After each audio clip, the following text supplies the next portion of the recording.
Welcome to my YouTube channel PCS Hub. In this video, we will talk about climate of India. तो हम लोग इस video में भारत के क्लाइमेट के बारे में बात करेंगे। तो जो अब हम लोग टॉपिक कवर कर रहे हैं इस वीडियो में या आने वाले वीडियो में हम लोग बात करेंगे क्लाइमेट ऑफ इंडिया के बारे में। उसके बाद हम लोग जानेंगे क्लाइमेट और वेदर में डिफरेंसेस क्या हैं, कौन कौन से फैक्टर्स हैं जो अफेक्ट करते हैं किसी भी रीजन के क्लाइमेट को। उसके बाद हम लोग जानेंगे जो इंडियन मानसून का पूरा मैकेनिज्म है, ऑनसेट कैसे होता है, डिले क्यों हो रहा है, प्रिसिपिटेशन पैटर्न में चेंजेस क्यों आ रहे हैं और डिस्ट्रीब्यूशन पैटर्न जो है प्रिसिपिटेशन का इंडिया में, उसके बारे में हम लोग जानेंगे। तो हम लोग इन सब टॉपिक्स को इस वीडियो और आने वाले वीडियो में कवर करेंगे। तो चलिए शुरू करते हैं आज का ये इंपॉर्टेंट लेक्चर। अगर अभी तक आप लोगों ने मेरे चैनल को सब्सक्राइब नहीं किया है तो प्लीज सब्सक्राइब करने का कष्ट करें। तो सबसे पहले अगर हम लोग बात करें तो हमारा पहला टर्म जो आता है हमारे दिमाग में दैट इज क्लाइमेट, कि व्हाट इज क्लाइमेट। तो अगर मैं आपसे एक बात बताऊं कि किसी भी रीजन का आप एग्रीगेट स्टडी कीजिए, मींस कंप्लीट स्टडी कीजिए over a long period of time. Long period of time में किसी भी रीजन के एटमॉस्फेरिक कंडीशन का स्टडी कीजिए, कंप्लीट स्टडी। किसके रिस्पेक्ट में? टेम्परेचर के, रेनफॉल के, एटमॉस्फेरिक प्रेशर के, विंड डायरेक्शन एंड वेलोसिटी के। तो उस स्टडी को हम लोग कहते हैं क्लाइमेटोलॉजी। क्या बोलते हैं? क्लाइमेटोलॉजी। एंड जब उस स्टडी को किया जाता है तो इन जो कंडीशंस की हम स्टडी करते हैं, इन कंडीशंस को कंबाइंड वे में हम लोग क्लाइमेट बोलते हैं। कौन से कंडीशन? जैसे आपका temperature, atmospheric pressure, rainfall, wind direction, wind velocity, इन सबको कंबाइंड वे में we call it, what we call it? We call it climate. तो इतनी सी बात समझ में, क्लाइमेट क्या होता है? एग्रीगेट स्टडी जो होती है किसी भी रीजन के लॉन्ग टर्म में, मींस एक लंबे पीरियड में, अप्रोक्सीमेटली अगर हम लें तो 30 to 35 ईयर्स में, तो उस स्टडी को हम लोग क्लाइमेट कहते हैं। और जो चीजों का हम इसमें अध्ययन करते हैं, मींस जैसे कि जिन कंडीशंस के बारे में हम लोग पढ़ते हैं, उसी को हम लोग कहते हैं क्लाइमेट ऑफ अ रीजन। इतनी सी बात समझ में आई? आइए नेक्स्ट जानते हैं। नेक्स्ट क्या है कि हमारा वेदर और क्लाइमेट में डिफरेंस क्या है। तो अगर हम लोग बात करें वेदर और क्लाइमेट में डिफरेंस, तो बेसिकली इन दोनों में एक माइन्यूट डिफरेंस है, that is period of time. Weather क्या है कि चेंज है एटमॉस्फेरिक कंडीशन में, एटमॉस्फेरिक फिनोमेना है जो कि चेंज होती है for the short period of time. Weather क्या होता है कि एटमॉस्फेरिक कंडीशन में चेंज है शॉर्ट पीरियड ऑफ टाइम। क्या उनका कंडीशन है? शॉर्ट पीरियड ऑफ टाइम के लिए चेंज है। चेंज शॉर्ट पीरियड में जो चेंजेस होते हैं, शॉर्ट पीरियड ऑफ टाइम में जो चेंज होता है उसे हम लोग वेदर बोलते हैं। मींस कि एटमॉस्फेरिक कंडीशन जो किसी भी रीजन में प्रिवेल कर रहा है, उसमें जो शॉर्ट पीरियड में, छोटी अवधि में जो चेंजेस हो रहे हैं, उसे हम लोग वेदर बोलते हैं। जैसे मैं आपको एक उदाहरण बताता हूं कि मान लीजिए अभी वर्षा हो रही थी, बारिश मतलब हो रही थी, और उसके थोड़ी देर बाद सनशाइन हो गया, सूरज चमकने लगा, धूप अच्छी हो गई, तो क्या होगा? वेदर, हम कहेंगे कि वेदर में चेंज हो गया, ना कि क्लाइमेट में। It is change in weather, not in the climate. उसके बाद मैं और एग्जांपल दूं कि भाई धूप अच्छी निकली थी, अच्छी खासी धूप, आप आनंद ले रहे थे ठंडी में, लेकिन उसके बाद बादल आ गए, क्लाउड कवर हो गया, तो क्या हो गया? वेदर में चेंज है, ना कि क्लाइमेट में। नेक्स्ट एग्जांपल दूं, कहीं पे स्नोफॉल हो रहा है, कहीं पे स्लीट हो रही है, कहीं पे मिस्ट है, फॉग है, तो इन सबको हम लोग बोलते हैं, क्या बोलते हैं? इसे बोलते हैं हम लोग चेंज इन वेदर। ठीक, क्योंकि ये शॉर्ट ड्यूरेशन में चेंज हो रहा है। अब नेक्स्ट हमारा आता है क्लाइमेट। क्लाइमेट क्या है कि एवरेज है एटमॉस्फेरिक कंडीशन का over long period of time. तो क्लाइमेट कभी भी शॉर्ट पीरियड या शॉर्ट पीरियड के रेस्पेक्ट में नहीं लिया जाता। किसके रेस्पेक्ट में लिया जाता है? It is taken in long term. तो लॉन्ग पीरियड में जो चेंज होता है उसे हम लोग बोलते हैं लॉन्ग टर्म चेंज। और वो लॉन्ग टर्म चेंज होता है, यूजली हम लेते हैं 30 to 35 ईयर्स। तो लॉन्ग पीरियड ऑफ टाइम में जो भी एटमॉस्फेरिक कंडीशन में चेंजेस आते हैं उन्हें हम लोग बोलते हैं क्लाइमेट। जैसे आपने सुना होगा एक बहुत ही फेमस टर्म है क्लाइमेट चेंज, जलवायु परिवर्तन। जलवायु परिवर्तन, I am not so good in Hindi, so जलवायु परिवर्तन जिसे हम लोग क्लाइमेट चेंज बोलते हैं। तो क्लाइमेट चेंज होता है किसी एक ईयर का या किसी एक पॉइंट ऑफ टाइम के लिए नहीं लिया जाता। ये पीरियड्स ऑफ ईयर्स, मतलब 100 साल, 150 साल, 70 साल, 80 साल, इस तरह लिया जाता है। जैसे कि क्या कहते हैं हम लोग ये नहीं कहते कि पहले ठंडी थी अब गर्मी हो गई। It is not a climate, it is whether change, की विंटर सीजन से समर सीजन, समर से रेनी। क्लाइमेट चेंज क्या है? हम लोग कहते हैं ना कि पहले जो सबसे एबव टेम्परेचर, मैक्स टेम्परेचर किसी भी सीजन का जाता था, मान लीजिए 45 डिग्री सेल्सियस जाता था, तो आज जो है वो 46, 47, 48 जाने लगा है। तो ये पीरियड ऑफ टाइम में देखिए एक बहुत बड़ा चेंज देखने को आपको मिल रहा है कि पहले का टेम्परेचर मान लीजिए अप्रॉक्स 45 था, आज का टेम्परेचर 48 जा रहा है। तो ये जो चेंज आ रहा है इसे हम लोग बोलते हैं क्लाइमेट चेंज, क्लाइमेट में परिवर्तन हो रहा है। इसके लिए देखिए पूरा वर्ल्ड जो है कॉन्शियस है कि कुछ स्टेप्स लिए जाए जिससे क्लाइमेट चेंज को रोका जाए। वेदर चेंज उतना ज्यादा फेनोमेना जो होता है वेदर चेंज का, उतना ज्यादा दिक्कत वाली बात नहीं है, लेकिन क्लाइमेट चेंज जो है वो बहुत ही बड़ी समस्या का बात है। इसीलिए आज देखिए विश्व की जितनी भी इंपॉर्टेंट ऑर्गेनाइजेशंस हैं या कंट्रीज हैं वो सब स्टेप्स ले रहे हैं जैसे कि क्लाइमेट चेंज को रोका जा सके। और कार्बन इमिशन पे सभी लोग अपने अपने नए नए जैसे कार्बन ट्रेडिंग के कॉन्सेप्ट आ रहे हैं, नए नए कॉन्सेप्ट आ रहे हैं ताकि जो कार्बन इमिशन है उसको कम किया जाए। क्यों? क्योंकि क्लाइमेट चेंज जो है ये मानव के लिए आने वाले समय बहुत ही हानिकारक हो सकता है। तो इसलिए क्लाइमेट चेंज जो होता है वो एक लॉन्ग पीरियड ऑफ टाइम के लिए लिया जाता है। तो इतनी सी बात आप लोगों को समझ में आ गई होगी कि क्लाइमेट चेंज क्या है और वेदर क्या है। Weather short period of time है, क्लाइमेट चेंज क्या है, वेदर में चेंज है लेकिन लॉन्ग पीरियड ऑफ टाइम में, not in the short period of time. So this is about weather and climate. अब हम लोग बात करते हैं नेक्स्ट, दैट इज मानसून। तो अगर मैं बात करूं मानसून के बारे में, तो मानसून जो है एक अरेबिक वर्ड है। कौन सा शब्द है? मानसून जो है एक अरेबिक शब्द से लिया गया है जिसका नाम है मौसम। Monsoon is taken from a Arabic word मौसम। मौसी मत समझ लेना, इट इज मौसम। मानसून अरेबिक शब्द मौसम से लिया गया है। मौसम का मतलब होता है climate associated with the seasonal reversal of wind. क्या होता है? Climate associated with the seasonal reversal of wind, with the seasonal reversal of wind.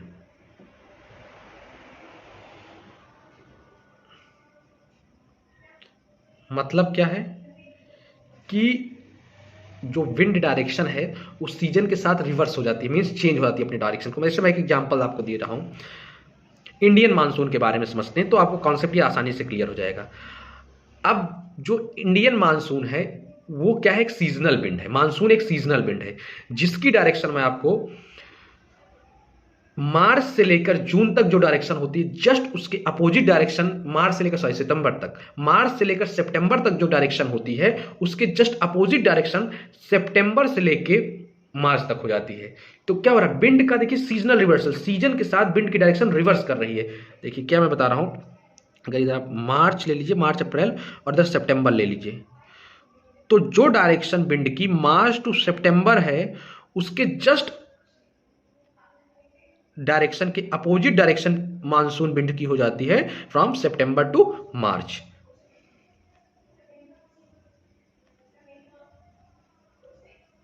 तो मार्च से सितंबर एक डायरेक्शन है, तो मार्च से सितंबर नॉर्थ ईस्ट मूवमेंट होने लगता है और सितंबर टू मार्च यही मूवमेंट साउथ वेस्ट होने लगता है। क्या होता है? मार्च टू सितंबर किस डायरेक्शन में मूव करती है? नॉर्थ ईस्ट में, और कॉज करती हैं रेनफॉल इन इंडिया। भारत में वर्षा होने का मुख्य कारण मानसून विंड्स हैं और ये मानसून विंड्स मार्च से सितंबर के बीच में इंडियन सब कॉन्टिनेंट की ओर मूव करती है, मींस नॉर्थ ईस्ट डायरेक्शन में मूव करती हैं। लेकिन यही मानसून विंड्स अपना विंड डायरेक्शन में रिवर्स करती हैं, चेंज करती हैं, जिससे क्या होता है कि मानसून भारत में मतलब लौट जाते हैं, खत्म हो जाते हैं, ऑफ सेटिंग होने लगता है मानसून का। कब? जब ये सितंबर से मार्च की ओर साउथ वेस्ट मूव करने लगती है आउट ऑफ द इंडियन सब कॉन्टिनेंट। तो ये होता है।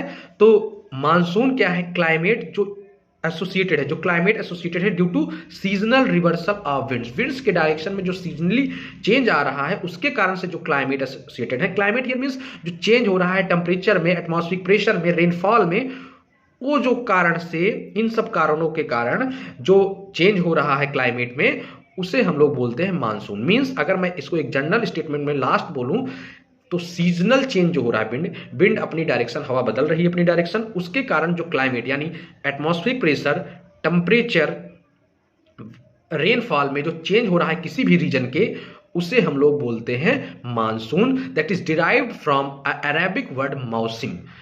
और पहले जो जोग्राफर थे जिन्होंने मानसून के बारे में पढ़ना शुरू किया था वो एक अरेबियन जोग्राफर थे, एक अरेबियन जोग्राफर थे जिनका नाम था अल Masoodi. Al Masudi was an Arabian geographer who firstly started to study about monsoon.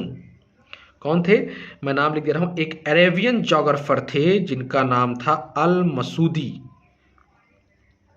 अल मसूदी पहले जोग्राफर थे जिन्होंने मानसून के बारे में पढ़ना शुरू किया। इतनी सी बात आप लोगों को क्लियर हुई कि क्लाइमेट क्या होता है, वेदर क्या होता है, मानसून क्या होता है, मानसून किस वर्ड से डिराइव किया गया है, मानसून का मतलब क्या है। अब अगर हम लोग बात करें इंडियन मानसून के बारे में, तो मैं अभी एक आपको जनरल बात बता दे रहा हूं, उसके बाद मैं भी जब कैटेगराइजेशन पढ़ाने लगूंगा इंडियन सब कॉन्टिनेंट या इंडिया के मानसून क्लाइमेट के बारे में, तो उसमें मैं बताऊंगा इसका मतलब क्या है। लेकिन मैं भी इतना आपको बता दे रहा हूं कि जो इंडियन क्लाइमेट है वो है ट्रॉपिकल मानसूनल क्लाइमेट। कौन सा, tropical monsoon climate.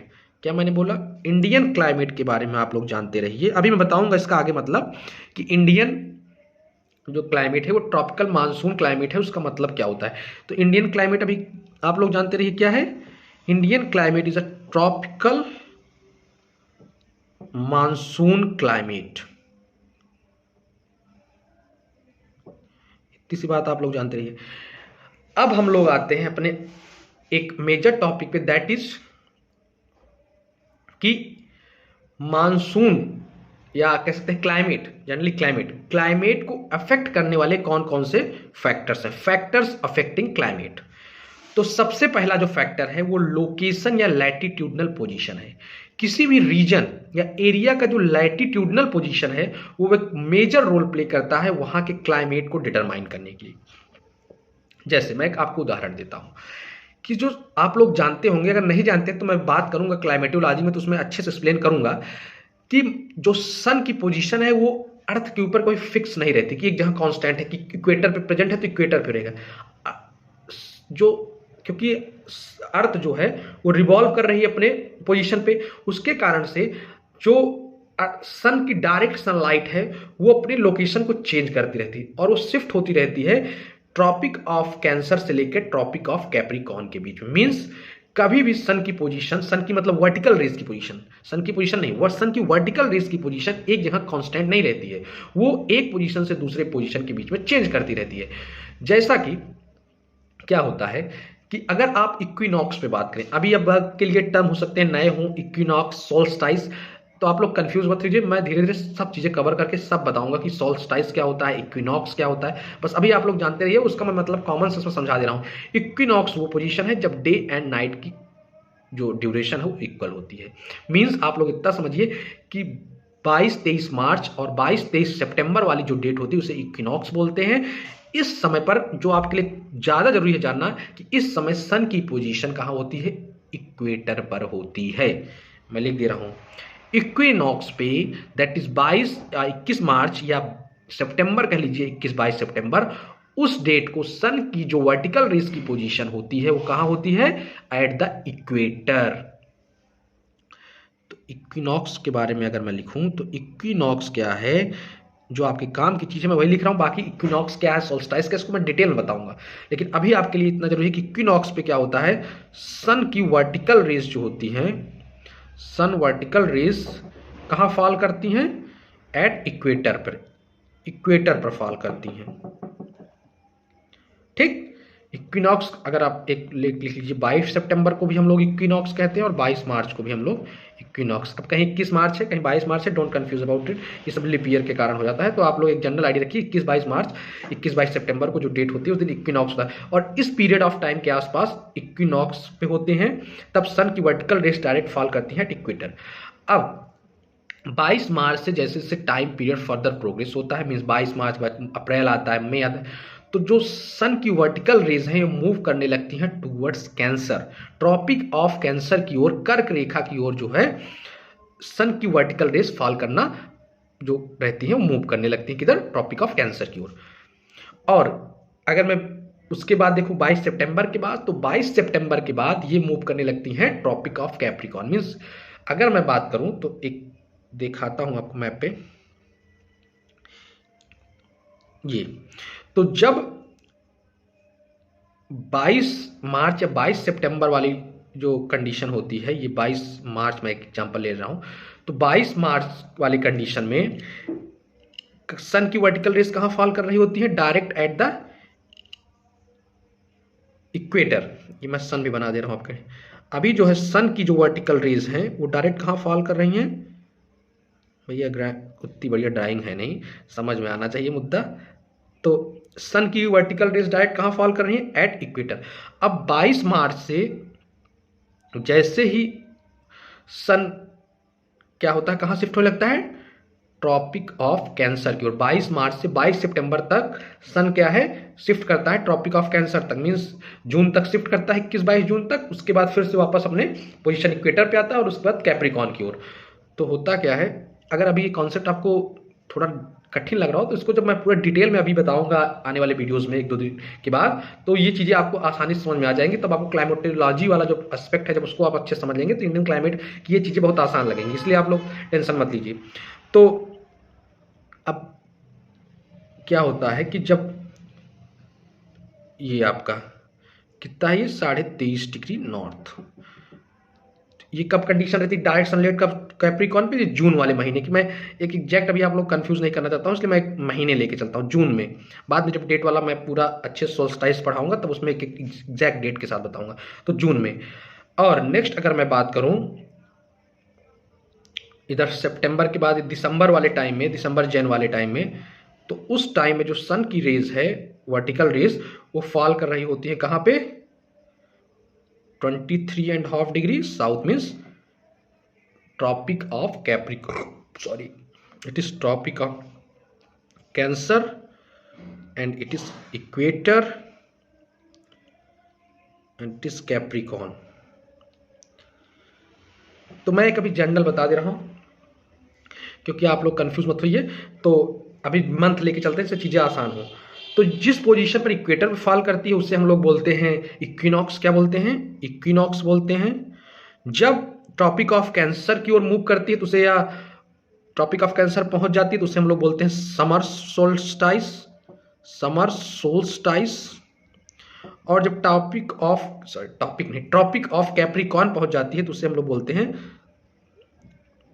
Winter solstice. क्या बोलते हैं? Winter solstice, solstice of northern hemisphere. तो ये है आपको जानने वाली चीज। अब जो है तो किसी भी रीजन का क्लाइमेट की कंडीशन जो है वो सन की वर्टिकल रेस पे डिपेंड करती हैं। ये बात क्लियर हुई? तो हम लोग क्या कह सकते हैं कि किसी भी क्लाइमेटिक कंडीशन को अगर हमको जानना है किसी भी रीजन के, तो हमें उसका लैटिट्यूडनल एक्सटेंट जानना होगा, क्योंकि लैटिट्यूडनल एक्सटेंट जो है उसके बेसिस पे हम लोग डिटरमाइन कर सकते हैं सन की वर्टिकल रेस, क्योंकि लैटिट्यूडनल एक्सटेंट के बेसिस पे डिटरमाइन होता है सन की वर्टिकल। तो सन की वर्टिकल रेस डिटरमाइन करती है latitudinal extent and latitudinal extent determine the climatic condition of a region. इतनी सी बात समझ में आई? पहला रीजन। तो क्या टेम्परेचर होगा, क्योंकि हम लोग जानते हैं एक बात आप क्लाइमेटोलॉजी में याद रखिए कि किसी भी रीजन में अगर वहां पे हाई टेम्परेचर है तो वहां का एटमॉस्फेरिक प्रेशर लो होगा। क्या मैंने बोला? Temperature, sorry, atmospheric pressure, atmospheric pressure of a region, atmospheric pressure of a region is inversely proportional to temperature। Climatology की बात करें तो किसी भी रीजन पे अगर टेम्परेचर हाई है तो वहाँ का एटमॉस्फेरिक प्रेशर लो होगा, और अगर हम लोग बात करें टेम्परेचर कम है तो एटमॉस्फेरिक प्रेशर ज़्यादा होगा। मीन्स जैसे जैसे टेम्परेचर बढ़ता है एटमॉस्फेरिक प्रेशर कम होता है। क्या मैंने बताया? Atmospheric pressure decreases with increase in temperature. Temperature कम होने से एटमॉस्फेरिक प्रेशर बढ़ता है और टेम्परेचर बढ़ने से एटमॉस्फेरिक प्रेशर कम होता है। ये बात आप लोग याद, ये सब कॉन्सेप्ट में बताऊंगा। अभी मैं जनरल इसलिए बता दे रहा हूँ ताकि अभी आपको आगे चीज़ें थोड़ा समझना आसान हो जाए। बाकी मैं इनको डिटेल में पॉइंट टू पॉइंट की क्या होते हैं, क्या डिफरेंसेस है, क्यों ऐसा होता है कि टेम्परेचर किसी रीजन के बढ़ जाने को एटमॉस्फेरिक प्रेशर कम होता है, इन सबको हम डिटेल में जानेंगे। तो अभी आप लोग परेशान मत होइएगा थोड़ा भी, ठीक? तो आइए हम लोग अपने टॉपिक पे चलते हैं, वरना ये क्लाइमेटोलॉजी क्लास हो जाएगी इंडियन क्लाइमेट छोड़ के। तो इतनी सी बात समझ में आई कि किसी भी पोजीशन का मतलब किसी भी एरिया का क्लाइमेट जो है वो लैटिट्यूडनल पोजीशन और उसके लोकेशन पर डिपेंड करता है। दूसरा है डिस्टेंस ऑफ द सी। अब मैं जनरल ज़्यादा बता रहा हूँ, इन सब का एक बहुत बड़ा डिटेल है, क्योंकि ज्योग्राफी एक ऐसा सब्जेक्ट है जहाँ आप घुसते गए तो घुसते चले जाएंगे, एक बहुत बड़ी खाई है। और उस खाई में इतना अंदर चले जाएंगे, फिर वहाँ से निकल के फिर से अपने मेन टॉपिक पे आना बहुत मुश्किल हो जाता है।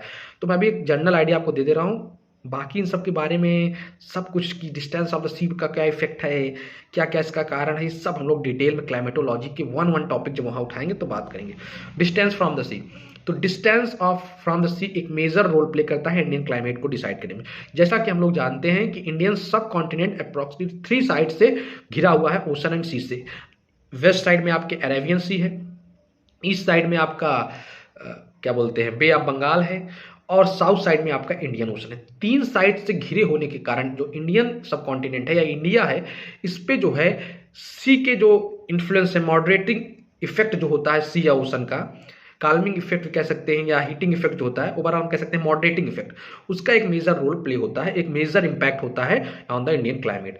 जैसे जैसे डिस्टेंस फ्रॉम द सी किसी भी रीजन का इंक्रीज होता है, जो प्रिसिपिटेशन पैटर्न है वो डिक्रीज होता है। Precipitation of a region decreases as the distance from the sea increases.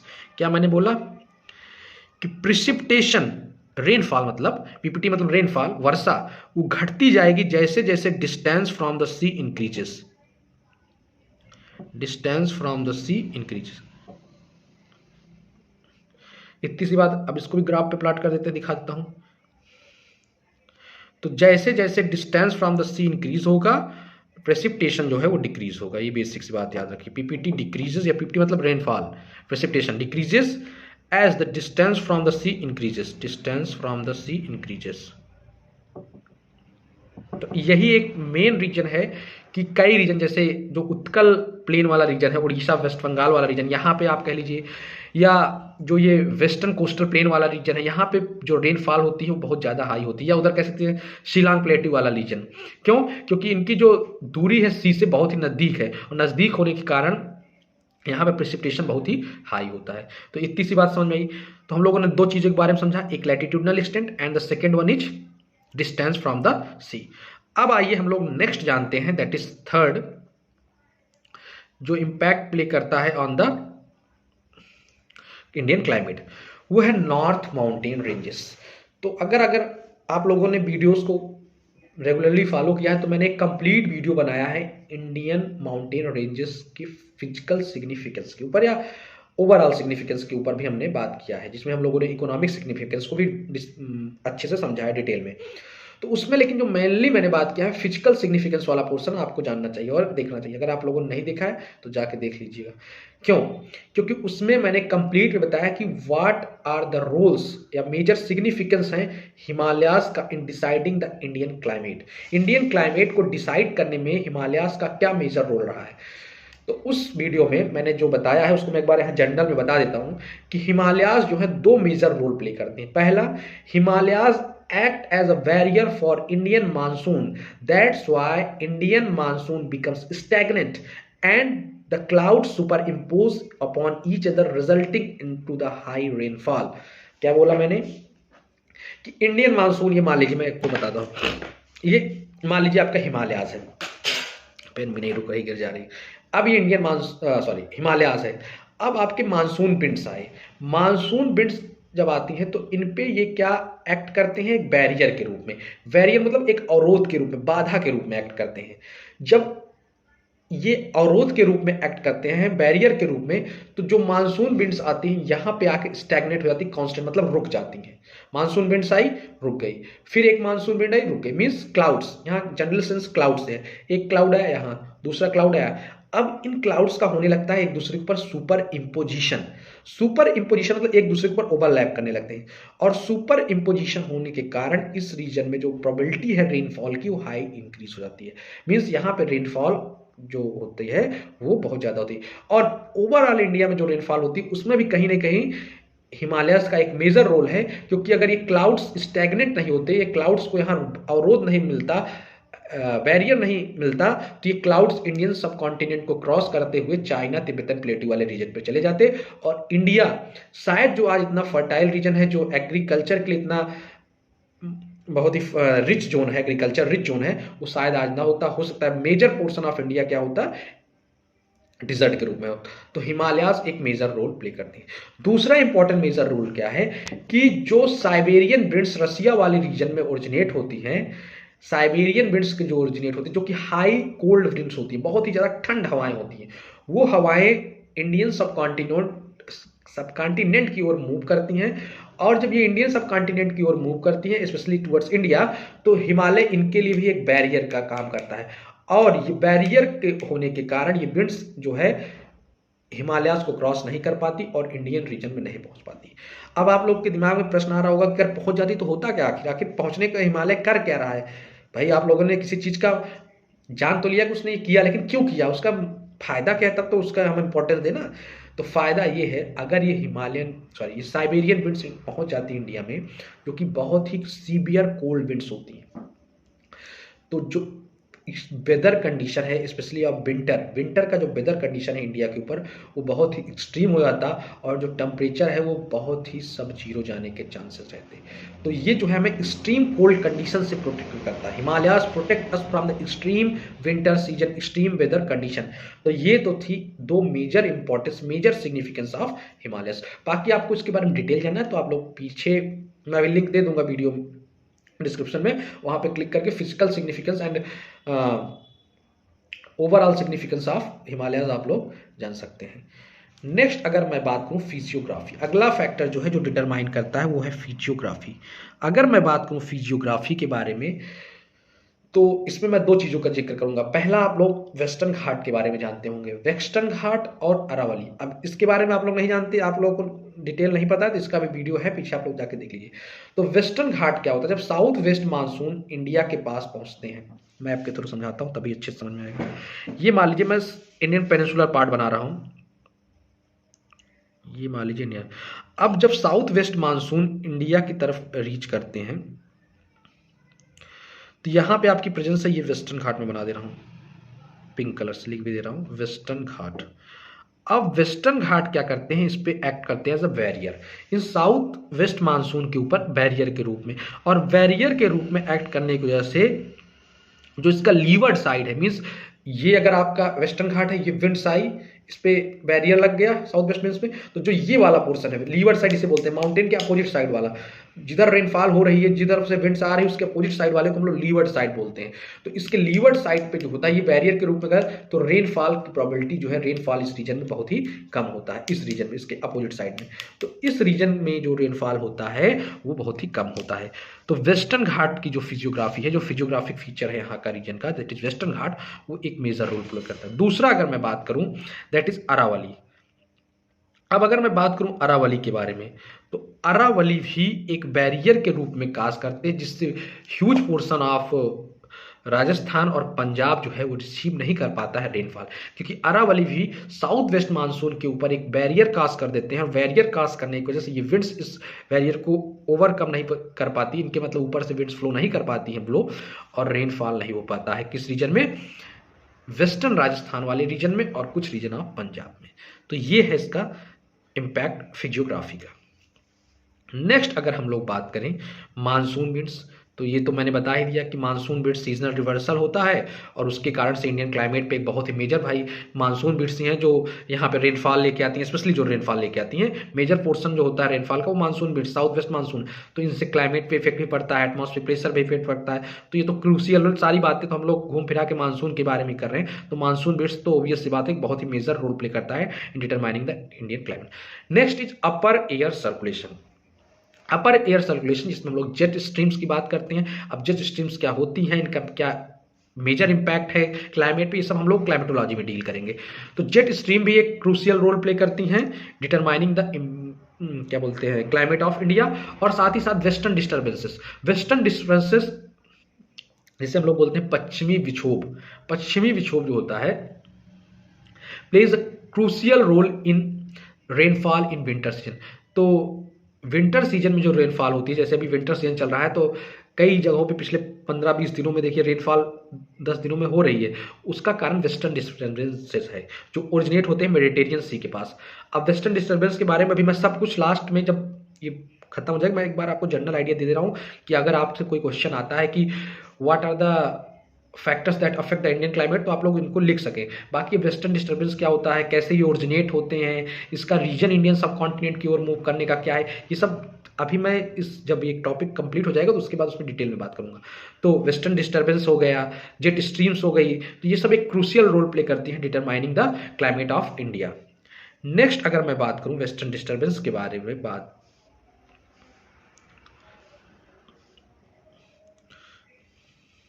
तो है ट्रॉपिकल साइक्लोन।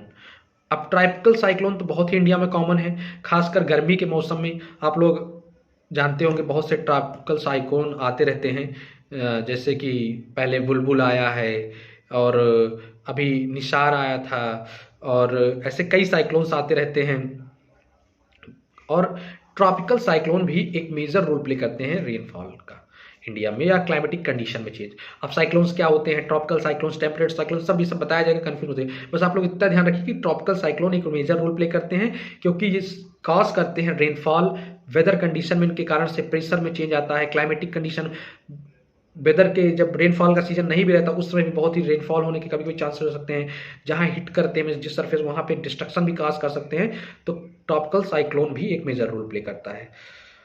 अब जो दो रीजन रह गया है that is El Nino and La Nina, ये खुद में ही एक पूरा एक मतलब डिस्क्रिप्शन है, इसमें एक टाइम लगेगा थोड़ा बताने में, इसको अच्छे से जिक्र करना पड़ेगा, समझाना पड़ेगा क्योंकि आसानी से समझ नहीं आएगा। तो और साथ ही साथ ट्रॉपिकल साइक्लोन भी हम लोग, तो इसके बारे में हम लोग अगले वीडियो में बात करेंगे। वीडियो थोड़ा लंबा हो चुका है तो अब मैं नहीं चाहता कि आप लोगों की भी रुचि कम हो जाए पढ़ने में, तो इस वीडियो में इतना ही। अब मिलेंगे हम लोग अगले वीडियो में जिसमें हम लोग ये बचे हुए रीजन्स के बारे में बात करेंगे, और साथ ही साथ उसके बाद हम लोग क्या रेनफॉल पैटर्न्स के बारे में बात करेंगे, डिस्ट्रीब्यूशन के बारे में बात करेंगे, क्लाइमेटिक क्लासिफिकेशन की बात करेंगे इंडिया के, साथ ही साथ ऑनसेट कैसे होता है, मानसून का वर्स्ट कैसे होता है, types of clouds, cumulonimbus, cirrus, इन सब क्लाउड्स के बारे में बात करेंगे, और जो भी क्लाउड से कुछ रिलेटेड फेनोमेनाज हैं इंडिया के पर्सपेक्टिव से उसके बारे में बात करेंगे। सो this is all for this video. अगर कोई चीज़ आपको समझ में नहीं आई हो, कुछ आपकी क्वेरी हो, तो प्लीज़ कमेंट करके जरूर बताएं। मैं उन कमेंट्स को क्लैरिफाई करने का पूरा प्रयत्न करूंगा, उनका आंसर देने का पूरा प्रयत्न करूंगा। मैं आपकी सेवा में हरदम तत्पर हूं। तो प्लीज़ अगर चैनल को सब्सक्राइब नहीं किया है तो सब्सक्राइब करिए। मिलते हैं अगले वीडियो में, तब तक हंसते रहिए, मुस्कुराते रहिए और देखते रहिए PCS हब। जय हिंद, जय भारत।